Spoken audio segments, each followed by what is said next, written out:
அந்த மொழிகள் சொல்ல தாயார் அப்போ மனங்குளிர்ந்து, சீடர்களாய் வந்தவர்க்கு சுவாமி 3 சதி ஒன்றும் சொல்லவில்லை. அந்த மொழி சொல்ல தாயார் அப்படியோ என்று எண்ணி, பூலோக மண்டலத்தில் புத்திரனாய் தான் பிறக்க, மைந்தனாய் நீ பிறந்து நாகம் மனக்கவலை தீருமென்று, புத்திரனாய் நீ பிறந்து நாகம் பெருங்கவலை தீருமென்று திருவாக்கு செய்ததல்லால் சுவாமி செய்தியொன்றும் சொல்லவில்லை. அப்போ தெய்வ கன்னிகளும் தாயாரும் சொல்லவில்லை. இப்படியே நாமிருந்தால் சுவாமி ஈடேற்றம் தோணுதில்லை.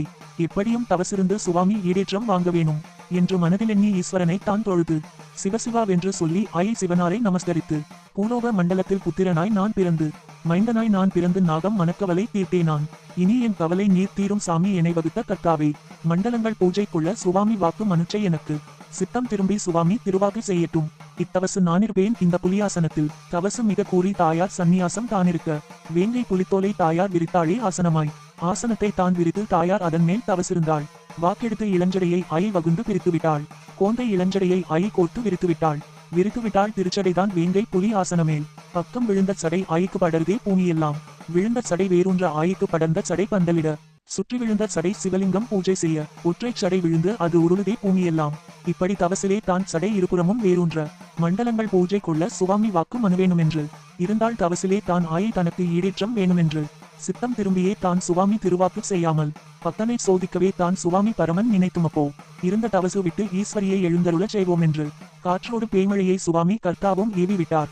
பேய் காற்றும் பேய்மழையும் சுவாமி பிரபலமாய் ஏவிவிட்டார். மாதவரால் மழை பொழிய வருகுதே மழை மேகம், மேகம் சுமந்து மின்னல் மின்னி காலூன்றி, ஊசிபோல் மின்னல் மின்னி உரியது போல் காலூன்றி, பாசிபோல் படர்ந்த மேகம் பருத்த துளி கொழுதப்போ, மாசியதோர் மழை மேகம் மாசியரை புகை சூழ்ந்து, பொங்கி குமுறியப்போ பொழிந்திடுதே மழை மேகம், கடல் குமுற மதிவிரைய கதலி வெள்ளம் தடுமாற, அப்படி அடியாத காற்று அருங்காற்றடிக்கிறது, கருங்காற்று கூந்தல் அதிலே கலந்தே அடிக்கையிலே, பேய் காற்றும் பேய் மழையும் கண்ணியர்கள் பொறுக்க முடியாமல், கருங்காற்று கூதல் கண்ணியர்க்கு கலங்குதே திரேகமெல்லாம். அந்த நல்ல வேளையிலே ஆய்வகம் அருகாக வந்து நின்று, என் தாயை ஈஸ்வரியே இது என்ன மழை பெய்யுதம்மா, இந்த பேய்காற்றும் பேய்மழைதான் பொறுக்க முடியலையே, உன் தவசு குலையுமம்மா, உன் சந்நியாசம் மாத்துமம்மா. அந்த மொழி சொல்ல தாயார் அப்போது ஏது சொல்வாள், என்ன இருக்க கன்னிகளே என்ன மொழி சொன்னீரம்மா. மண்டலங்கள் பூஜை கொள்ள சுவாமி வாக்கு மனுவேணுமென்று, உலகங்கள் பூஜை கொள்ள சுவாமி உத்தரவு வேணுமென்று, இருந்தேன் தவசிலேதான் எனக்கு ஈடேற்றம் வேணுமென்று, சித்தம் திரும்பி சுவாமி திருவாக்கு செய்யாமல், என்னுடைய பக்தியை சோதிப்போம் என்று பரமன் நினைத்தாரம்மா. இந்த காற்று மழையைத்தான் சுவாமி கர்த்தாவும் ஏவிவிட்டார். எந்தவிதம் பொழிந்தாலும் கன்னிகளே இருந்திடம் பெயரேன், இருந்திடம் பெயரேன் கன்னிகளே இத்தவசு நான் குலைக்கேன். நட்ட கண்ணும் விட்ட செவி 4 கையுமாயிருந்தாள்.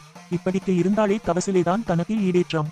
சித்தம் திரும்பி சுவாமி சிவனார் மனமிறங்கி வேணுமென்று, சேமகுருத்தோலை சுவாமி சேர்த்தெடுத்தார் வெள்ளேடு, வண்ணச்சுருள் எடுத்து சுவாமி வாசகம் எழுதுகிறார். என்னவென்று சுவாமி எழுதுகிறார் விண்ணப்பம். மண்டலங்கள் பூஜை கொள்ள தாயார் மாதவசு செய்கின்றாள், உலகங்கள் பூஜை கொள்ள தாயார் உற்றதவம் செய்கின்றாள்.